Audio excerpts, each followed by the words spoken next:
বলো তোমরা কে কে এঁচড় খেতে ভালোবাসো? আমার তো এঁচড় একদমই ভালো লাগে না। আমার মা আমাকে একটা নতুন পদ্ধতিতে এঁচড় খাওয়ায়, এটা খেতে খুব টেস্টি হয়, তাই ভাবলাম তোমাদের সাথে শেয়ার করি। এটা একবার বাড়িতে ট্রাই করে দেখো আর পুরো ভিডিওটা দেখতে থাকো। চলো এঁচড়ের রেসিপির জন্য কি কি উপকরণ লাগবে বলে দিই। নিয়েছি এঁচড়, বেসন, সাদা তেল, পেঁয়াজ, রসুন কুচি, আদা কুচি, জল, গরম মশলা, ধনে গুঁড়ো, লঙ্কা গুঁড়ো, হলুদ গুঁড়ো, লবণ, জিরে গুঁড়ো। চলো এবার রান্নাটা স্টার্ট করা যাক। প্রথমেই আমরা গ্যাস জ্বালিয়ে কড়াই বসিয়ে তার মধ্যে দিয়ে দিচ্ছি জল, তার মধ্যে দিয়ে দিচ্ছি ধুয়ে রাখা এঁচড়,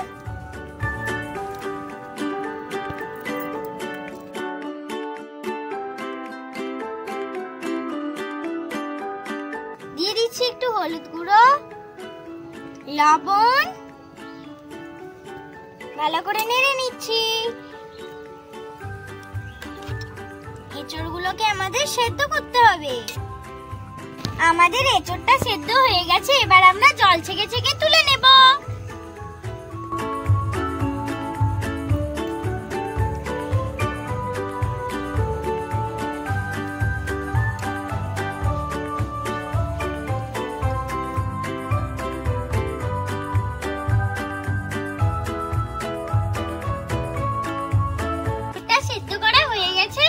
মশলাটা এবার তৈরি করে নেব। তার জন্য প্রথমে একটা হাঁড়ি নিয়েছি, তার মধ্যে একদম সামান্য জল দিয়ে দেব। দিয়ে দিচ্ছি বেসন,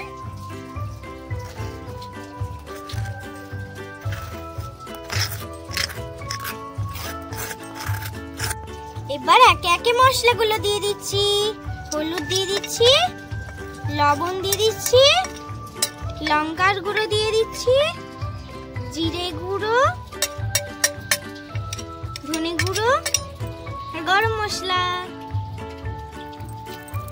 এর মধ্যে পেঁয়াজ কুচি, আদা কুচি, রসুন কুচিটাকে দিয়ে দেব। দিয়ে ভালো করে মাখিয়ে নেব।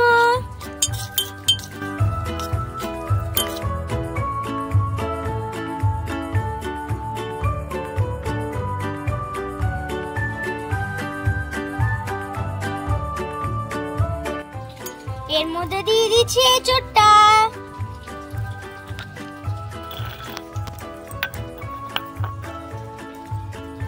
দিয়ে ভালো করে হাত দিয়ে মাখিয়ে নেব।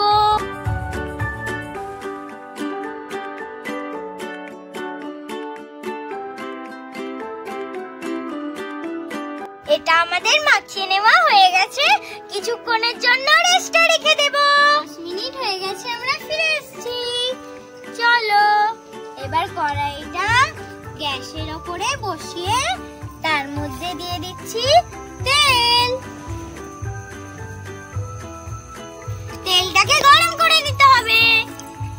তেলটা গরম হয়ে গেলে একটা একটা করে এঁচড়গুলো আমরা ওর মধ্যে ছেড়ে দেব।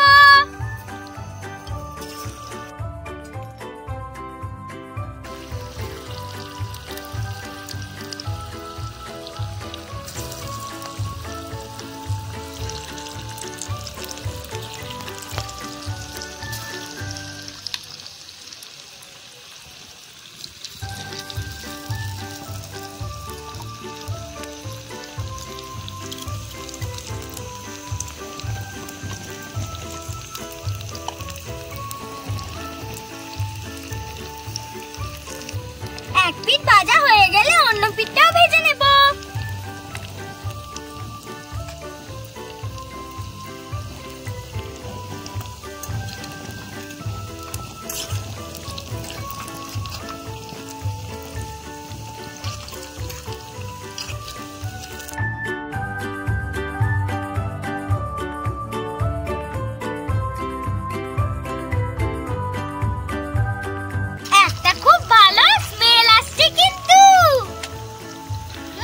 লালচে করে ভাজা হয়ে গেছে, এরপর এগুলোকে তুলে নেব।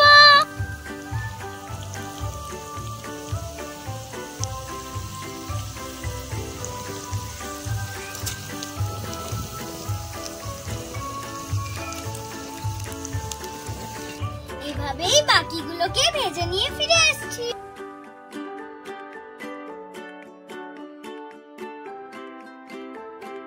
আমাদের সব পকোড়া ভাজা হয়ে গেছে। এটা তোমাদের মায়েদের একবার অবশ্যই ট্রাই করতে বলো, খুব কিন্তু টেস্টি খেতে হবে। একবার খেলে তোমরা বারবার চাইবে। চলো এবার টেস্ট করার পালা। তোমরা ভাত দিয়ে, টমেটো সস দিয়ে বা সরষের সস দিয়েও খেতে পারো।